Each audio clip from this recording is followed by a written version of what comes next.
सत्संग इस कलयुग में एक ऐसा सहारा है जो डूबते हुए को नाव मिल जाए उससे भी बढ़िया तरीका है। आम कहा जाता है डूबते हुए को तिनके का सहारा, पर अगर नाव ही मिल जाए तो पूछिए मत। तो उसी तरह इस कलयुग में डूबते हुए जीवों को, तड़फते हुए जीवों को बचाने के लिए, राहत पहुंचाने के लिए राम का नाम एक जहाज है जो उन डूबते हुए, उन तड़फते हुए जीवों का आधार है। और कोई उस नाम का जाप करे, सुमरन करे, फिर तो कहना ही क्या है। सो उस परम पिता परमात्मा के नाम का जाप हमेशा आप करते रहो, कहीं गुमराह ना हो जाओ, कहीं आलस्य में ना पड़ जाओ, कहीं भूल ना जाओ परमपिता परमात्मा को। इसलिए संत पीर फकीर सत्संग लगाते हैं, और जो सत्संग सुन के अमल करते हैं उनके तो अंदर बाहर कोई कमी रहती ही नहीं। उनके भाग्य नसीब वाकई बुरे होते हैं जो सत्संग सुनते सुनते भी बुरे कर्मों की तरफ चल पड़ते हैं। एक अनजान आदमी है,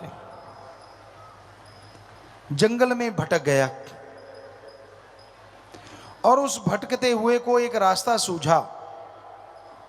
उसे नहीं पता वो रास्ता कैसा है, उसे नहीं मालूम वो रास्ता कैसा है। बुद्धि विवेक का काम लेता तो पता चलता, पर उसने आप देखा ना ताप उस रास्ते पे निकल पड़ा। उस रास्ते में जंगली जानवर हैं, उस रास्ते में दलदल है, जान बचाएगा तो कैसे, बहुत ही मुश्किल है। वो लुट जाता है डाकुओं के हाथों, घायल हो जाता है पशुओं के हाथों, और फंस के रह जाता है दलदल में। लेकिन एक पूरे जंगल का जानकार है, उसे पता है शॉर्टकट रास्ता कौन सा है। उसे पता है ये रास्ता दलदल भरा है, ये जानवरों से भरा है, इधर डाकू रहते हैं और ये बिल्कुल सेफ रास्ता है। पर वो इंसान फिर भी दलदल वाले रास्ते में चल पड़े, डाकुओं की तरफ चल पड़े, या पशुओं वाले रास्ते में जो खा जाएंगे उस रास्ते में चल पड़े, तो क्या कहिए। ऐसे ही सत्संगी होते हैं, जो सत्संग सुनते हैं, नाम लेवा होते हैं। जब वो ऐसे जंगली रास्तों पे निकल पड़ते हैं तो फिर दद्दा दोष ना काहू दीजिए, दोष कर्मा अपनिया, जो मैं किया सो मैं पाया, दोष ना दीजिए आवर्जन। आप तो जानकार हो, जिसने सत्संग सुना, नाम ले लिया, वो तो जानकार है कि ये रास्ता गलत है, ये रास्ता गलत जा रहा है, ये दलदल भरा है, यहां पे काम वासना क्रोध लोभ मोह अहंकार टूट पड़ेंगे, बर्बाद कर देंगे। वो सब जानता है। अगर जानते बूझते हुए भी वो उस रास्ते का चयन करता है, उस रास्ते को चुनता है, तो इसमें फिर ना तो भगवान का दोष, ना गुरु पीर फकीर का दोष, अपने कर्मों की सजा भोगता रहता है, तड़पता रहता है, व्याकुल रहता है। तो इसलिए सत्संगियों, आपको तो पता है गलत रास्ते नहीं चलना, फिर आप मन के लोभ लालच में क्यों चल पड़ते हो? क्षणिक स्वाद के लिए क्यों आप अपने सतगुरु से मुंह फेर लेते हो? क्यों सत्संग की बातों को दरकिनार कर देते हो? क्यों नहीं अमल करते आप? और जब आप अमल नहीं करते, जब आप वचनों की काट करने लगते हो, तो जिंदगी में दुख आज नहीं तो कल आने वाले हैं। फिर उसके लिए भी तैयार रहना। दुख आपने सहेड़े हैं तो फिर भोगने के लिए भी आप अपने आप को तैयार रखो।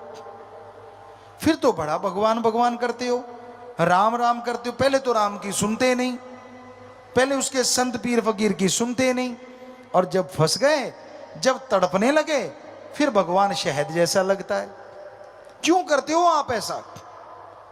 मन की वजह से। जवानी तो गधे पे भी आती है, आपके कोई अलग नहीं आई, उस पे भी आती है। आपकी जवानी कैसी?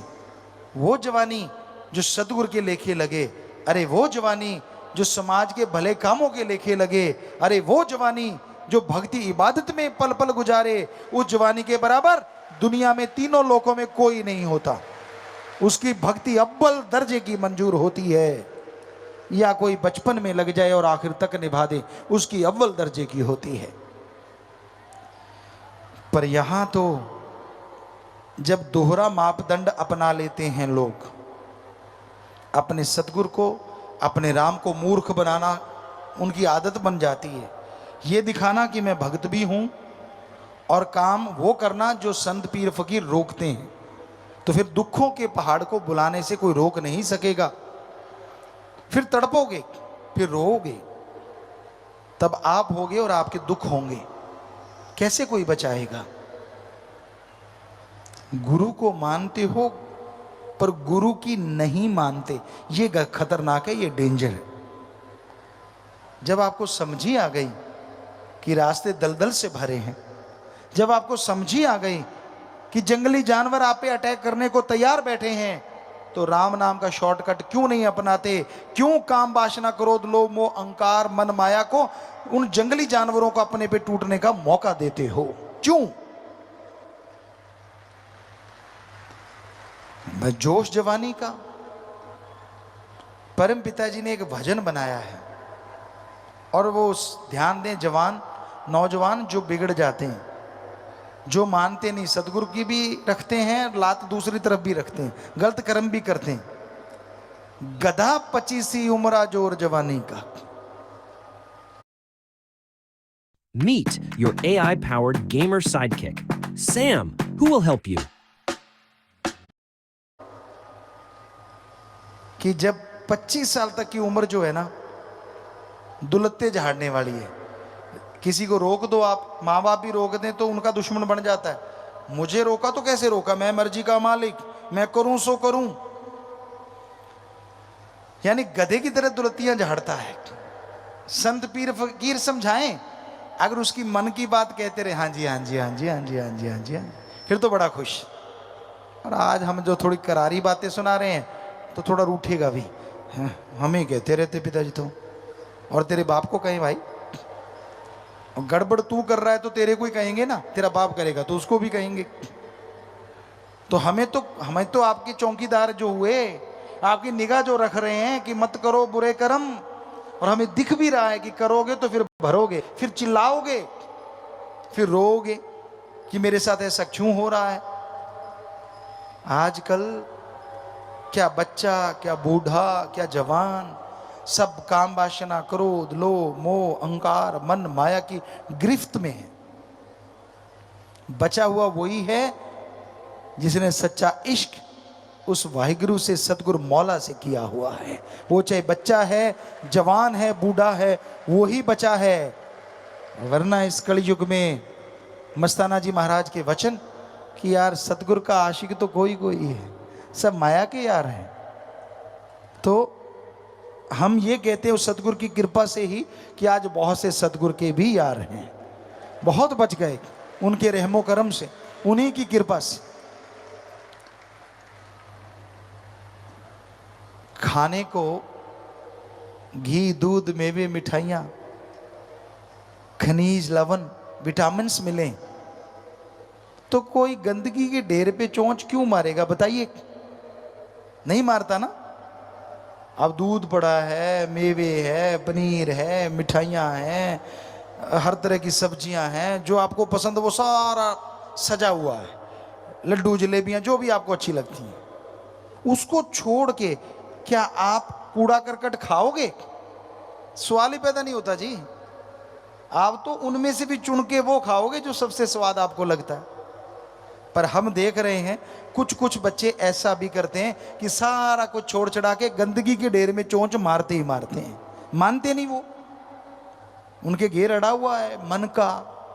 जवानी उनको लगता है हमारे पे आई है और किसी पे तो आई ही नहीं, पहले वाले तो ऐसे बूढ़े हो गए, सीधे ही बूढ़े जन्मे थे बूढ़े ही हो गए। अरे उम्र का तजुर्बा होता है। गुरु से सीखो तो बचपन में भी बुढ़ापे जितनी शिक्षा सीख लेता है आदमी। वरना उम्र के साथ साथ शिक्षा आती है, जैसे जैसे उम्र बीतती है।